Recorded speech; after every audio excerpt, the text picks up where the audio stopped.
తెల్లవారుజాము 4 గంటలకు లేచి అభిషేకం చేయడానికి వెళ్ళేవారు. అన్ని ఏర్పాట్లు జరిగి ఉండేవి. అభిషేకం చేసి చిన్న గ్లాస్తో తీర్థం తెచ్చి అమ్మ పంచం దగ్గర పెట్టి వెళ్ళిపోయేవారు. Every minute ప్రషస్. ఆయన నడుస్తూ 10 అడుగులు 5 అయ్యేటప్పటికి విజయనరసింహంకి వెళ్ళేవారు. అప్పటికి 100 మంది నుంచి ఉండేవారు తెల్లవారకట్ట ఊళ్ళ నుంచి వచ్చి. రాత్రి 10 వరకు ఆయన పేషెంట్స్ని చూసి ఇంటికి వచ్చి అమ్మ మంచం మీద కూర్చుని అమ్మ చెయ్యి ఇలా పట్టుకుని, ఏమ్మా ఇవాళ నీ కోడలు బొబ్బట్లో నేను తినవా?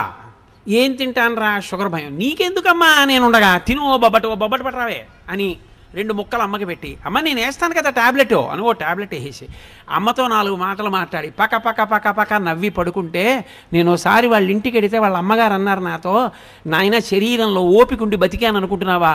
నా కొడుకు రాత్రి ప్రతిరోజు వచ్చి కూర్చుని అమ్మ అమ్మ అంటూ మాట్లాడిన మాటలకు బతుకుతున్నానయ్యా అన్నారు ఆవిడ. అది ఆదర బుద్ధి. అమ్మ నిన్ను ఏదో ఎత్తుకుపోతుంది నీ దగ్గర అనుకోవడం నీ కర్మ, అది నీ బుద్ధి ఎందొచ్చిన జాడ్యం. తండ్రి నీ డబ్బేదో పట్టుకుపోతాడు అనుకోవడం నీ జాడ్యం, అది నీకొచ్చిన తప్పు, నువ్వు దిద్దుకోవాలి. నీకు జ్వరం వస్తే నువ్వు మందేసుకున్నట్టు ఈ శాస్త్ర విషయంలో నీకు అవగాహన దోషం వస్తే నువ్వు నేర్చుకోవాలి. కానీ అది తిన్నగా పిల్లల తప్పని నేను చెప్పను. సవకబారు అన్నీ మనం పిల్లలకి చూపిస్తున్నాం. ఏవి చూపించకూడదో అవన్నీ చూపించి అది బాగుండాలని మీరు కోరుకునే అధికారం మీకు ఎక్కడుంది? మీరు ఏది చూపించకూడదో అది చూపించకుండా ఉండడం సమాజం యొక్క ప్రధానమైన కర్తవ్యం. అప్పుడు పిల్లలు బాగుండాలని కోరండి. అయినా ఇంకా పిల్లలు బాగుంటున్నారంటే వాళ్ళది గొప్పతనం. కాబట్టి తల్లి తండ్రి అంత గొప్పవాళ్ళు. ప్రెసిడెంట్ ఆఫ్ ఇండియా చేశాడు మహానుభావుడు, ప్రపంచం చేత కీర్తింపబడ్డాడు వింగ్స్ కలాం గారు. వింగ్స్ ఆఫ్ ఫైర్ రాసుకుని ప్రిఫేస్లో రాసుకున్నాడు. అమ్మ ఒకనాడు నేను రామేశ్వరంలో ఆకలితో ఉండి చదువుకుంటూ నీ దగ్గరికి వచ్చి చపాతీ పెట్టమంటే 2వ ప్రపంచ యుద్ధంలో గోధుమలు దొరకని రోజుల్లో నువ్వు నాకు వేడివేడిగా పొయ్యి మీద వేసి నా కడుపు నిండడానికి నువ్వు తినడం మానేసి నువ్వు పెట్టినటువంటి గోధుమ రొట్టెల వలన కలిగిన రక్తం చేత పొందినటువంటి ప్రేరణతో ఈ దేశ రక్షణ కొరకు ఉపగ్రహములను నిర్మించి భారత రాష్ట్రపతి అనిపించుకున్న ఈ అబ్దుల్ కలాం ఏదో ఒకనాడు ఈ శరీరాన్ని విడిచిపెట్టి నువ్వు ఉన్న చోటికొచ్చి నీ పాదములకు నమస్కరిస్తాడమ్మా, నీ పాదములకు ఈ పుస్తకం అంకితం అని రాసుకున్నారు. అది పరిణితి, అది పూజ్య భావన. అంటే అది ఎక్కడుందో అది చెప్పుకోవాలి. పనికి మాలిన లక్షణం మనకెందుకు? కాబట్టి ఆ విషయంలో నీ బుద్ధి యందు వైక్లభ్యం కలిగితే శాస్త్రం తెలుసుకున్న పెద్దలను అడుగు తప్ప. దోషం తల్లి నిన్నేదో చేసేస్తుంది, తండ్రి నిన్నేదో చేసేస్తాడు, నువ్వు 5 రూపాయలు సంపాదించగానే తల్లిదండ్రుల పట్ల పెడభావన కలుగుతుంది అనుకుంటే అది ఆ వ్యక్తి యందు దోషం ఏర్పడిందని గుర్తు. ఆ దోషము పరిష్కరింపబడాలి. ఆ బుద్ధి అసలు మంచిదే కాదు. తల్లిదండ్రులను మించినటువంటి వ్యక్తులు లేరు. అందుకే శంకర భగవత్పాదులు ఆ మాట అన్నారు, పూజ్యోస్తు గురువు. తండ్రి ఎవరో తెలుసా? తనంత తాను గురువు. గురువు అన్న మాటకు అర్థం ఏంటో తెలుసా? బరువు అని. తండ్రికి 80 ఏళ్ళు వచ్చాయి, కొడుకు సీనియర్ అయ్యేసి అప్పటికి. ఇప్పుడు తండ్రి గొప్ప కొడుకు గొప్ప? తండ్రి శరీరముతో ఉన్నంత కాలము తండ్రి ముందు కొడుకు చిన్నవాడే. గురువు బరువు, ఎదురుకుండా ఉన్నది లఘువు చిన్నది. అప్పుడు కూడా శుభలేఖ తండ్రి గారి పేరు మీదే ఇవ్వాలి నీకు జ్ఞానం ఉంటే. ఐఏఎస్ కదా అని ఆయన పేరు మీద ఇవ్వకూడదు, కొడుకు పేరు మీద. తండ్రిని అంతలా చూడాలి. మహానుభావుడు డిస్ట్రిక్ట్ జడ్జ్ చేశారు కృష్ణయ్య గారు. తండ్రిని ఎలా చూశారండి? నిజంగా ఎంత సంతోషపడిపోయేవాళ్ళం మనం ఆయన్ని చూసి. అటువంటి తండ్రులు అటువంటి కొడుకులు నాకు తెలుసు. కాబట్టి తండ్రి ఆయన పూజనీయుడైన గురువు. ఆయన నీకన్నా ఎప్పుడూ 4 ఆకులు తెలిసున్నవాడే. అందుకే శ్రీరామాయణంలో వాల్మీకి మహర్షి ఒక తీర్పు చెప్పారు. కొడుక్కి భార్యగా ఎవరుండాలో నిర్ణయం చేయగలిగిన అధికారి ఎవడు? తల్లి కూడా కాదు. ఎందుకో తెలుసా? తల్లిది అతి ప్రేమ. అతి ప్రేమ ఎక్కడుంటుందో శంక అక్కడ ఎక్కువైపోతుంది. అమ్మ రాశీభూతమైన ప్రేమ అన్నాను కదా. మీరు చూడండి, 8ంటికి ప్రైవేట్ నుంచి రావలసిన పిల్లాడు 8:30కు కూడా రాలేదనుకోండి, అమ్మ అంటుంది, ఏమండి వీడు ఆ సైకిల్ చక్రం బాగు చేయించుకోరా అంటే, బాగు చేయించుకోలేదు, ఏం అవ్వలేదు కదా అంటుంది. ఏం అవ్వలేదు కదా అంటే, వాడు దేన్నో గుద్ది పడిపోలేదు కదా, కాలు ఇరిగిపోలేదు కదా, చెయ్యి ఇరిగిపోలేదు కదా, నోటితో అందం. ప్రేమ ఎక్కడ ఎక్కువో శంక అక్కడ ఎక్కువ. అందుకే అమ్మ కోడల్ని నిర్ణయం చేయడంలో శంక ఎక్కువైపోతుంది. ఈ అమ్మాయి సుఖపెడుతుందా, మా ఇద్దరినీ కలిసి ఉండనిస్తుందా, అయ్యి బాబోయ్ ఏం చిచ్చెట్టేది కదా, ఎప్పుడూ శంక బెంగెక్కువ కాదు. దక్షతతో ఆత్మావై పుత్రనామాసి, తన యొక్క తేజస్సే తన కొడుకు. ఆమె నా కొడుకుని సుఖపెట్టగలదు, కోడలిగా నా వంశోన్నతిని చెయ్యగలదు, మమ్మల్ని సంతోషపెట్టగలదు. ఆ కొడుకు మనోభావాన్ని అర్థం చేసుకుని కోడల్ని తేగలిగిన వాడు తండ్రి ఒక్కడే. అందుకే శ్రీరామాయణంలో చాలామంది అనుకుంటారు ఏదో శివధనుర్భంగం అయింది, రామచంద్రమూర్తి సీతమ్మని స్వీకరించాడు అనుకుంటారు. తప్పు. అయోధ్యకాండలో అనసూయమ్మతో చెప్పింది సీతమ్మ తల్లి, మా ఆయన నన్ను అలా పెళ్లి చేసుకోలేదమ్మా, శివధనుర్భంగం చేస్తే మా తండ్రి గారు జనక చక్రవర్తి గబగబా పూర్ణ కలశం పట్టుకుని వచ్చారు, పట్టుకొని వస్తే ఆయన ఏం స్వీకరించలేదు నన్ను. ఆయన అన్నాడు, అయోధ్యాయాః పితుశ్చందః అవిజ్ఞాయ పితుశ్చందః అయోధ్యాధిపతే ప్రభో. నాకు ఎవరిల్లాలుగా ఉండాలో నిర్ణయించవలసిన వాడు నా తండ్రి, నన్ను చదివించినవాడు, వశిష్ఠుడి దగ్గర బుద్ధి నేర్పినవాడు, విశ్వామిత్రుడితో పంపినవాడు, నిరంతరం నా కొరకు పూజ చేసేవాడు, నా గురుకు ప్రార్థన చేసేవాడు అయిన నా తండ్రికి నా పక్కన ఎవరు భార్యగా ఉంటే సుఖపడతానో తెలియదా? ఆయన నిర్ణయిస్తే నాకు భార్య. శివధనస్సెందుకు భంగం చేశానంటావేమో, క్షత్రియుణ్ణి ఎక్కుపెట్టే. మా నాన్నగారిని పిలిచి మాట్లాడు, మా నాన్నగారు చేసుకోమంటే చేసుకుంటా, లేకపోతే నేను ఈమెని స్వీకరించానన్నాడు. ఆవిడ చెప్పింది అనసూయమ్మతో, అయోధ్యాయాః పితుశ్చందః, మా తండ్రి ఉన్నాడు, ఆయన ఒప్పుకోవాలి, ఒప్పుకుంటే చేసుకుంటా, లేకపోతే చేసుకోనన్నాడమ్మా మా ఆయన. అందరూ సీతాకళ్యాణం అంటే వెంటనే అయిపోయింది అనుకుంటారు. అప్పుడు మా నాన్న దశరథ మహారాజు గారికి కబురు చేశారు. దశరథ మహారాజు గారు పిల్లని చూసి చాలా బాగుంది అనలేదు, పిల్లని చూసి చాలా బాగుందని మామగారు అనకూడదు. ఆయన ఎవరు? పిల్ల అంత చందాలి ఆయనకి ఎందుకు? పిల్ల యోగ్యత అంతే ఆయనకి కావలసింది. పిల్ల అందంగా ఉందనవలసిన వాడెవరు? కొడుకు. నువ్వు కోడల్ని కూతురులా చూడవలసిన వాడివి, పిల్ల బాగుందో బాగోలేదో నీకెందుకు? పిల్ల సంస్కారం మంచిదిరా, కుటుంబం మంచిదిరా, పిల్ల మనస్సు మంచిదిరా, అది నువ్వు పెద్దవాడిగా లెక్క కట్టవలసింది. ఇక పిల్లల్ని నువ్వు ఇష్టపడతావా, చేసుకో. ఒరే ఇన్ని ఉన్నాయి కానీ ప్రధానమైన ప్రతిబంధకం ఒకటి ఉంది, దానివల్ల నువ్వు ఆమెతో కలిసి సంసారం చేస్తే సుఖపడవు, అందుకని వద్దులే. మనోకోణంలో తీర్పు చెప్తాడు తప్ప శరీరగతమైన అందం మామగారికి ఎందుకు? దోషభూయిష్టం. అసలు మామగారు పెళ్లి చూపులకు వెళ్ళి ఆ పిల్ల బాగుంది, ఆ పిల్ల అంగుళం పొడుగ్గా ఉంది, ఆ పిల్ల తెల్లగా ఉంది, నీకెందుకు అవన్నీ? నీ కోడలా ఎవరనుకుంటున్నావు? మహాపాతకం మూట కట్టుకోకల్లా నీకెందుకు ఆమె అందచందాలు? నీ కొడుకుని అడుగు, ఎవరా నీకు నచ్చిందా? ఆ నాన్నగారండి నాకు చాలా నచ్చిందండి, శాబాష్ పూర్ణం చేసుకో. నువ్వు సంస్కారం చూడు, అందచందాలు నీ కొడుకు చూడాలి. నువ్వు చూడకూడదు, నువ్వు చేసిన కొడుకు దగ్గరికి వెళ్ళి అమ్మాయి చాలా బాగుందిరా అంటావా? గడ్డి తినడానికా నీ వయసు? దేనికి అది? అందుకోసం కాదు మామగారు, ఎవడు ఎలా ఉండాలో నేర్పింది శాస్త్రం. కాబట్టి మా ఆయన ఒప్పుకోలేదు. అప్పుడు రాముడు దశరథుడిని పిలిస్తే దశరథుడు ఏం చేశాడు?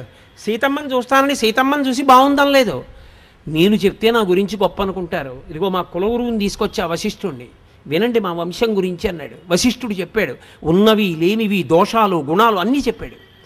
అన్నీ మంచివే చెప్పలేదు. వీళ్ళ వంశంలో ఒక ఆయనకి కోపం ఎక్కువ, గురువునే శపించబోయాడు. అప్పుడు ఆ నీళ్లు ఆయన పాదాల మీద పడితే ఆయన కాళ్లే కాలిపోయి కల్మషపాదుడయ్యాడని చెప్పి అది కూడా చెప్పాడు. ఏం దాపరికం పెట్టుకోవాలా? జనకుడు తన వంశం తను చెప్పలా, పిలిచాడు పురోహితుడిని, నువ్వు చెప్పవయా మా వంశం అన్నాడు. ఇప్పుడు ఆయన చెప్పాడు. ఇప్పుడు విశ్వామిత్రుడు వశిష్ఠుడు శతానందుడు నిర్ణయం చేశారు, ఈ రెండు వంశాలు ఒకరితో ఒకరు వియ్యవందొచ్చని. పెద్దలు నిర్ణయించినారు గాన శుభలేఖమే దేశి నువ్వు ప్రేమించడం కాదు, పెద్దలు నిర్ణయించాలి. అందుకని ఇప్పుడు దశరథుడు ఒప్పుకున్నాడు, మా ఆయన నన్ను స్వీకరించాడమ్మా అంది సీతమ్మ. రామాయణం జాతికి నడవడిక నేర్పినటువంటి కావ్యం. కాబట్టి తండ్రి ఆయన దృష్టికోణము ఎప్పుడూ ఒక్కటే, నువ్వు సంతోషం, నువ్వు సంతోషం, నువ్వు సుఖంగా ఉండడం, నువ్వు సంతోషం, అదొక్కటే ఆయనకు కావాలి. నువ్వు దుఃఖపడ్డం ఆయన ఒప్పుకోడు.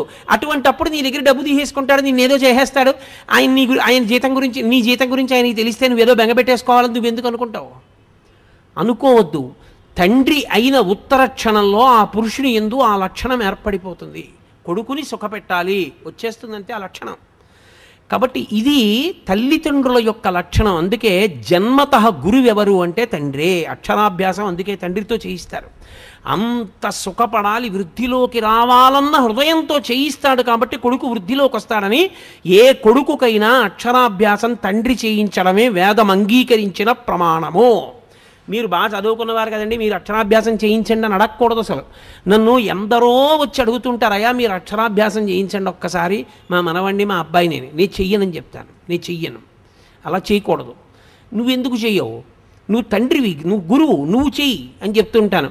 ఎక్కడో కొన్ని కారణముల చేత కొన్ని ప్రత్యేక పరిస్థితులలో అది ధర్మం అంగీకరించింది, అక్కడ నేను చెయ్యవలసిందే అన్న వాటిని మాత్రం సంవత్సరానికి ఒక్కసారి విజయదశమి నాడు పరదేవత దగ్గర కూర్చుని 2, 3 అక్షరాభ్యాసాలే చేయిస్తాను తప్పించి ఎప్పుడు ఎవరికి అక్షరాభ్యాసం చేయించను. ఎందుకంటే వేదం అలా అంగీకరించింది.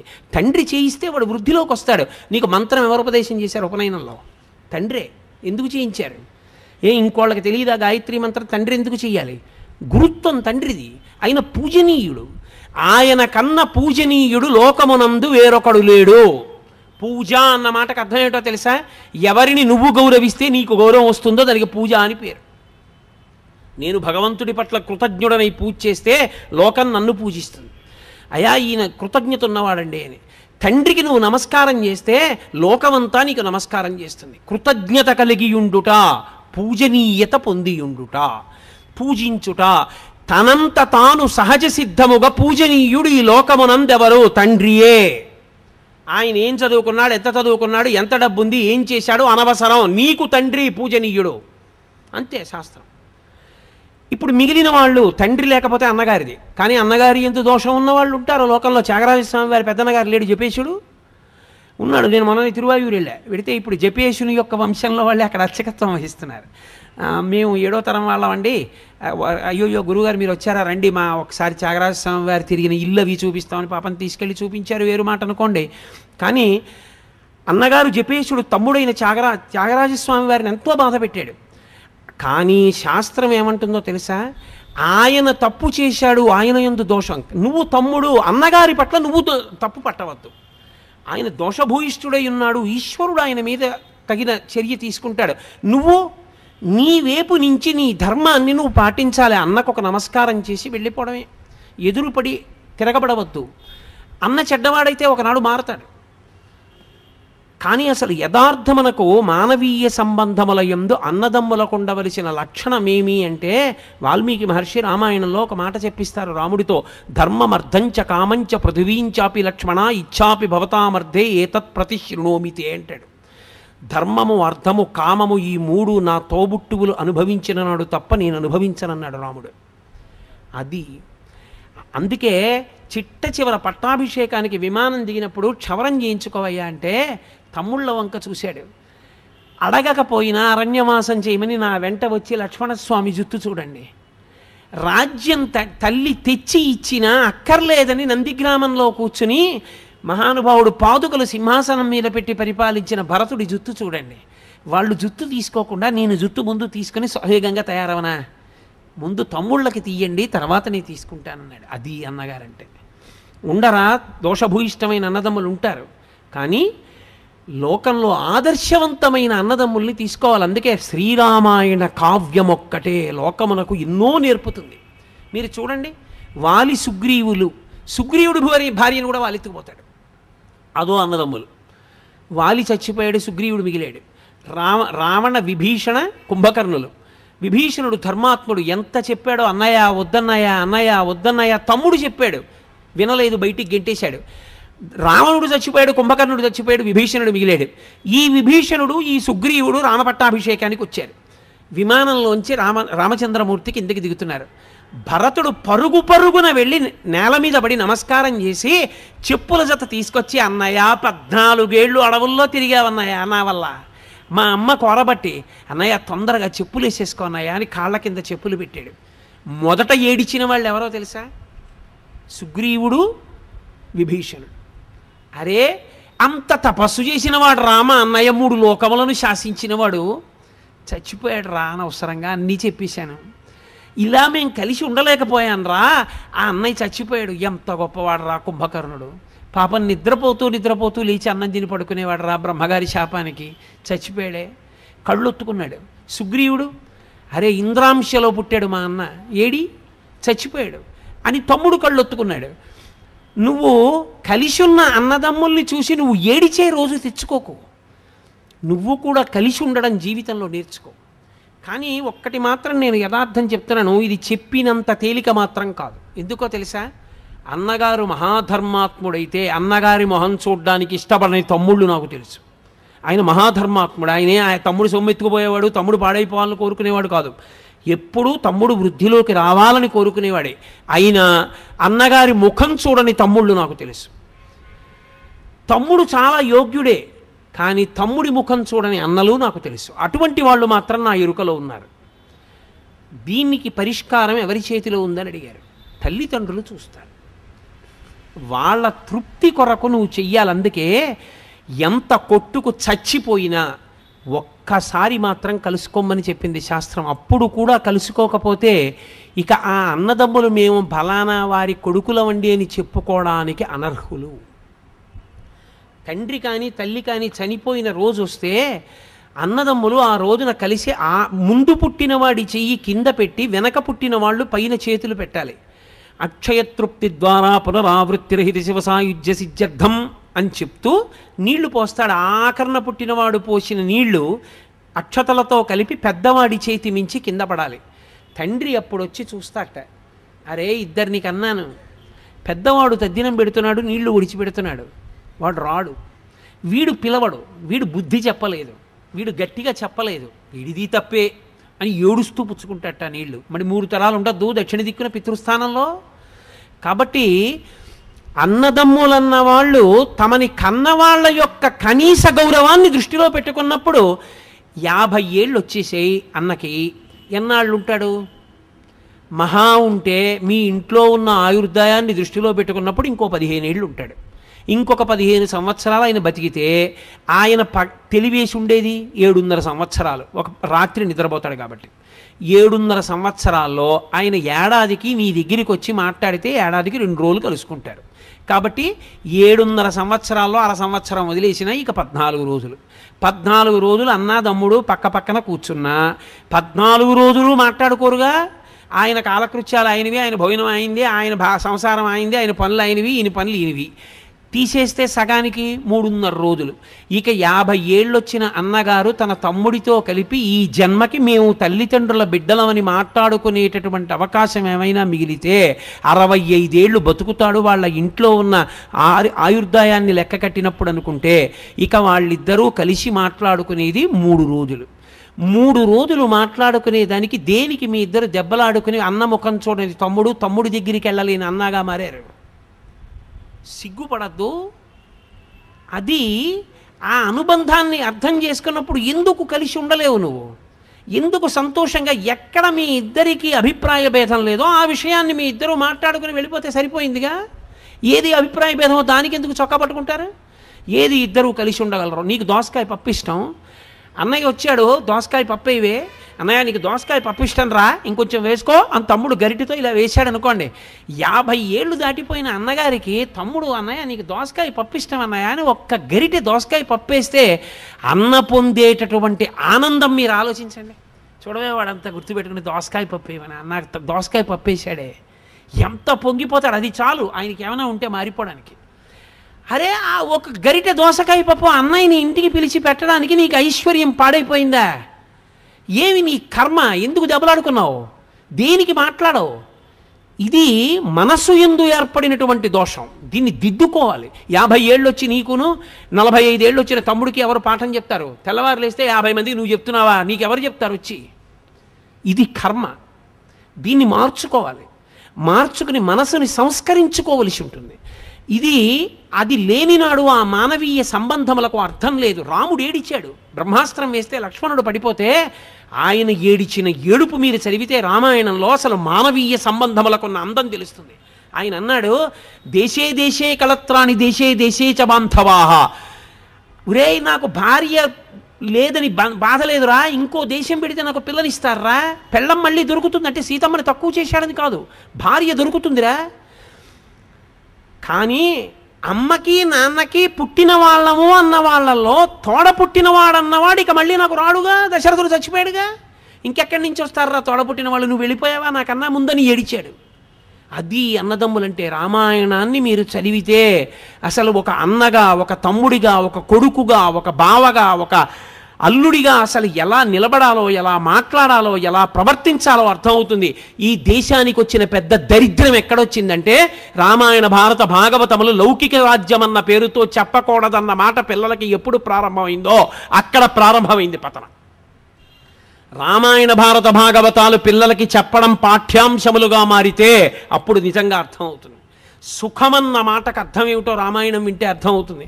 ఒక్క మాట అన్నాడు దశరథుడు, ఒరే నాన్న నేను కైకమ్మకి మాట ఇచ్చానని కదా వెళ్ళిపోతున్నావు, ఒక్క పని చేయరా, నేను కైకమ్మకి మాట ఇచ్చాను, రాజ్యం తీసేసుకోమని అయిపోయిందిగా, నా పని అయిపోయింది, ఒక్క పని చేయి, రాజ్యం క్షత్రియ భోజ్యం, నేను 60,000 సంవత్సరముల వయస్సు పెద్దవాణ్ణి అయిపోయాను, నీ ముందు నిలబడి యుద్ధం చేయలేను, యుద్ధం చేసి బాణాలతో నన్ను కొట్టేసి బంధీకృతుణ్ణి చేసి కారాగారంలో పరేసి రాజ్యం తీసేసుకోరా, నేను కారాగారపు ఊచల్లోంచి నిన్ను చూస్తూ బతికేస్తాను రా, నిన్ను చూడకుండా ఉండలేను రా అన్నాడు. అది తండ్రి అంటే కొడుకన్న రామచంద్రమూర్తి అన్నారు, నాన్న తండ్రిని సత్యవాక్య పరిపాలకుణ్ణి చేసి తండ్రిని ఊర్ధ్వలోకముల యందు నిలబెట్టినవాడు కొడుకు, అంతేగాని రాజ్యం కోసం అలా చేయనా, వద్దు నాన్న, ఎన్నాళ్ళు 14 ఏళ్ళు తిరిగి వచ్చేస్తానని వెళ్ళిపోయాడు. అది కొడుకు, అది తండ్రి. రామాయణం చెప్పకుండా చెప్తుంది రాముడంటే తండ్రి అంటే ఏమిటో, కొడుకంటే ఏమిటో. తండ్రి ఎంత వెంపర్లాడతాడో రామాయణంలో ఒక మాట చెప్తాను మీకు.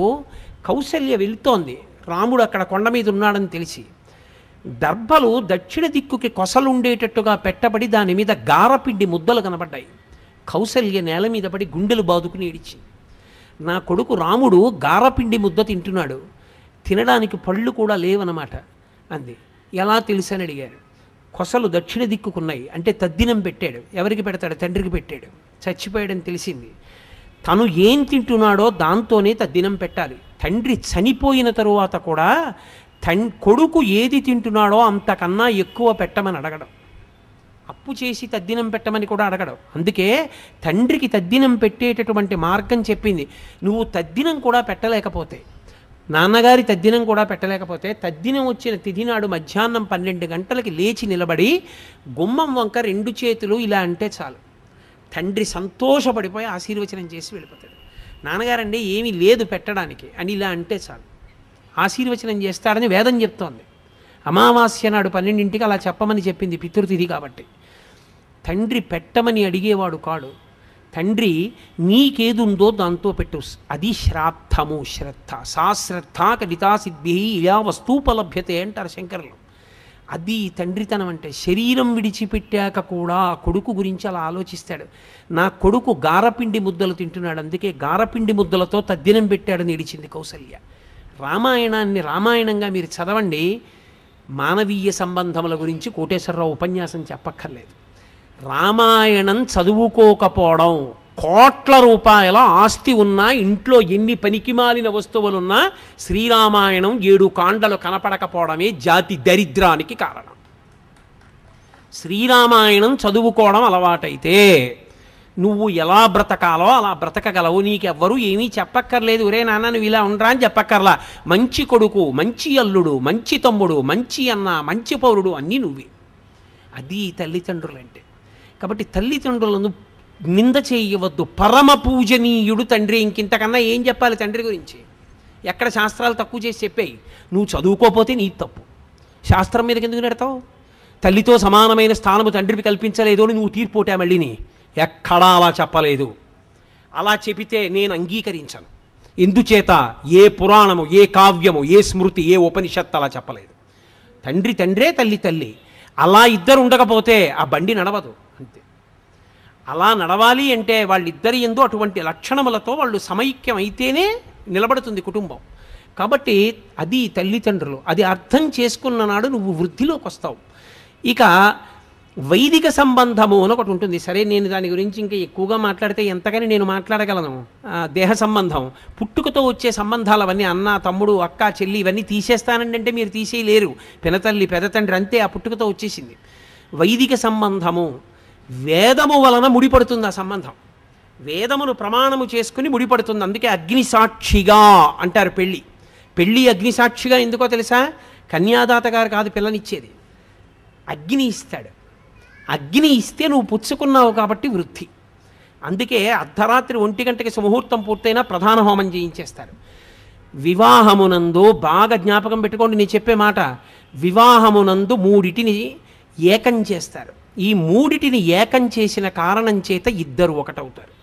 ఏ 3 ఏకం చేస్తారు అని అడిగారు. వేదమంత్రములను ప్రమాణముగా, వేదమును సాక్ష్యముగా, అగ్నిహోత్రుణ్ణి ప్రధానమైన దేవతగా స్వీకరించి 3 కలుపుతారు. ఏకపాత్రా భోజనము, పెళ్ళైన రోజు కాదు, యథార్థమునకు భర్త తిన్న విస్తట్లో భార్య తినేది పూర్వం. నాకు బాగా తెలుసు. పత్నీభాగం అని బూరె తిని చాలా బాగుందనుకోండి బూరి, ఆయన రెండో బూరె వేయమని నెయ్యి వేయించుకొని బూరి సగం తిని వదిలిపెడతాడు. అర్థం ఏమిటో తెలుసా? చాలా బాగుంది బూరి, నీకోసం వదిలేను. ఆ ప్రేమతో కలగలుపుకుని తింటుంది భార్య ఆ విస్తట్లో. అందరి పత్ని భాగం వదిలేడండి ఆయన అని వెటకారం ఆడతారు ఇప్పటికీ. ఓ బూరి మొక్క వదిలేశాను అనుకోండి నేను విస్తట్లో, దాని అర్థం ఏమిటంటే, ఏమో బూరి చాలా బాగుందో నువ్వు తిను అని 10 మందిలో అనలేక నేను వదిలేస్తే ఆ విస్తట్లోనే అన్నం పెట్టుకున్నప్పుడు ఆ బూరి గుర్తు అన్నమాట. 2 బూర్లు తినడానికి అన్నం తక్కువ తిను, బూర్లు బాగున్నాయి ఇవాళ అని. అందుకని ఏకపాత్రా భోజనము, పెళ్ళైన రోజు 2 పాత్రలలో భోజనం చేయరు. ఒక్క పాత్రలోనే వడ్డించి ఇద్దరిని భోజనం చేయమంటారు. ఒక విస్తరి. ఏక వస్త్రధారణము, ఇద్దరు కలిపి ఒక బట్టే కట్టుకోవాలి. అది ఎలా? అసహ్యంగా ఉండదు సభాముఖంగా. అందులో యథార్థములకు 3 రోజులు చేయాలి పెళ్ళి. 3 రోజులు పెళ్లి చేసినప్పుడు మంగళస్నానం అని చేయిస్తారు పీటల మీద తీసుకొచ్చేటప్పుడు. ఏ మంగళస్నానం చేశారో ఆ మంగళస్నానం చేసిన బట్టలతోటే 3 రోజులు ఉండాలి, ఇక మధ్యలో స్నానం చేయకూడదు. మంగళస్నానం అని ఎందుకు పిలుస్తారంటే, మంగళస్నానం వేదమంత్రం లేకుండా చేయించిన పార్వతీ పరమేశ్వరులు ఆవహిస్తారు పెళ్లి కొడుకుని పెళ్లి కూతురు. అందుకని వాళ్ళు నిత్యశుద్ధులు. ఎవరైనా జ్ఞాతి చచ్చిపోయినా ఇక వాళ్ళకి అశౌచం రాదు. 3 రోజులు నిలబడుతుంది అది. కాబట్టి 3 రోజులు ఇక స్నానం చేయరు. ఏకవస్త్రం ఎలా కట్టుకుంటారు? ఇద్దరు కలిపి ఓ బట్ట ఎలా కుదురుతుంది? అందుకని ఆమె బట్ట ఈమె బట్ట కొంగులు ముడి వేసేస్తారు. బ్రహ్మముడి పడిందిరా అంటారు. బ్రహ్మముడి పడిందిరా అంటే ఒక బట్ట కట్టుకున్నారు, ఒక పాత్ర యందు భోజనం చేశారు, అన్యోన్యంగా బతికిన దంపతులకి తాంబూలం ఇచ్చి ఏకశయ్యాగతులు అవుతారు. ఈ 3 ఏకమవడం బయట మీ ఇద్దరూ ఏకమై ఉండడం కాదు, మీ మనసులు కూడా అలా ఏకమవ్వాలని చెప్పడానికి అఘోర చక్షుహు అన్న మంత్రం చెప్తూ సుముహూర్తానికి ఒకరి కందులలో ఒకరు చూసుకుని జీలకర్ర బెల్లం పెట్టుకుంటారు. జీలకర్ర బెల్లం ఎందుకు పెట్టుకోవడం అంటే, జీలకర్ర మంగళద్రవ్యం, బెల్లం నిలవ దోషం లేని పదార్థం. రెండిటినీ కలిపి నూరితే అందులోంచి ధనాత్మక విద్యుత్ వస్తుంది. అది బ్రహ్మస్థానమునందు పెట్టుకుంటే ఇద్దరి మధ్య అన్యోన్యత అంకురిస్తుంది. నేను ఇలా అన్నానని అనుకోకండి, షష్ఠి పూర్తి అయిపోయింది ఆయనకి. ఆవిడ లోకం దృష్టిలో అమ్మమ్మ అయిందేమో, ఈయనకి మాత్రం కొత్త పెళ్లి కూతురులాగే ఉంటుంది. అలా ఉండాలనే వేదమంత్రం చెప్పింది. అందుకే తాళి కట్టేటప్పుడు కాడి పెట్టి నీళ్లు పోస్తారు. హరదత్తాచార్యుల వారు వ్యాఖ్యానం చేశారు, చర్మవ్యాధులు వచ్చి ఒంటి మీద మచ్చలు వస్తే భర్తకి భార్య యందు అనురక్తి పోతుంది. అలా వివర్ణము కాకుండా ఎన్నేళ్ళొచ్చినా ఆయన అనురక్తి ఆమె యందు మాత్రమే నిలబడేటట్టుగా దేవతల యొక్క అనుగ్రహాన్ని కురిపిస్తారు ఆ సమయంలో మంత్రముల చేత. అందుకని కాడితో నీళ్లు పోయించి మంగళసూత్రం కట్టిస్తారు. ఇది వేదము చేత పడిన ముడి, వేదము ప్రమాణముగా పడిన ముడి. చిత్రం ఏమిటో తెలుసా? ఈ ముడిని బట్టే నిన్ను కన్న తల్లిదండ్రుల అభ్యున్నతి కూడా ఆధారపడుతుంది. చిత్రం ఏమిటంటే, లోకంలో అన్నిటినీ దాటి పరమ పవిత్రమైపోయిన అనుబంధం ఇది భార్యాభర్తల అనుబంధమే. అందుకే విశ్వనాథ సత్యనారాయణ గారు 1000 పడగలు రాస్తూ అబ్బా ఓ మరచెంబును అడ్డుపెట్టి దాంపత్యాన్ని వర్ణించాడు మహానుభావుడు. కాబట్టి వాళ్ళిద్దరి మధ్య పెరుగుతున్న కొద్దీ అనుబంధం, మొదట్లో ఇద్దరి మధ్య ఆకర్షణ కారణం అవుతుంది, కానీ షష్ఠి పూర్తికి వచ్చేటప్పటికి ఆ దంపతుల యొక్క లక్షణం ఎలా ఉంటుందో చెప్పారు. అసలే అది కొత్తపల్లి కొబ్బరి మామిడి పండు మా గోదావరి జిల్లాలో దొరుకుతుంది. అబ్బో ఎంత రుచో! అది ముగ్గిపోయింది సువాసన. ఏదో పరక మామిడి పళ్ళు కొన్నాడు, 13 మామిడి పళ్ళు తెచ్చి పైన గడ్డేసి సర్దుతున్నాడు. కింద తేనె జాడి ఉంది, రోజు శివాడికి అభిషేకం చేసుకోవడానికి పుట్ట తేనె తెచ్చాడు, అక్కడ పెట్టాడు. ఈ 13 పళ్ళు పేరుస్తుండగా ఓ పండు జారి టపుక్కుని నేతి జాడీలో పడిపోయింది. ఆయన చూసుకోలేదు, ఇలా చూసి పళ్ళన్నీ తీసి పైన పేర్చాడు. 12 ఇచ్చాడు. చూసావా ధూర్తుడు, నేను లెక్క పెట్టలేదు, 13వ పండు పోయింది, వాడు ఇవ్వలేదు అనుకున్నాడు. సరే 12 పళ్ళు తినేశాడు. ఇక సోమవారం అభిషేకం చేస్తాడు. 2 సోమవారాలు ఊళ్ళో లేడు. 3వ సోమవారం వచ్చి అభిషేకం చేద్దామని నేతి జాడీలో పాత్ర ముంచాడు. ఇప్పుడు అందులోంచి మామిడి పండు పైకి వచ్చింది. అసలే కొత్తపల్లి కొబ్బరి, దాని మీద ముగ్గిపోయింది. 2 వారాలు తేనెలో ఉండిపోయింది. ఇప్పుడు దాని రుచికి కొత్తపల్లి కొబ్బరి ముగ్గని పండుకి సామ్యం ఉంటుందా? షష్ఠి పూర్తి నాటి అనుబంధం అది. అప్పటికి ఆయన అంటాడు, ఇంత పిచ్చిది ఏమిటో పర్వాలేదులేండి, కొడుకు జాగ్రత్తగా చూస్తాడు అంటాడు.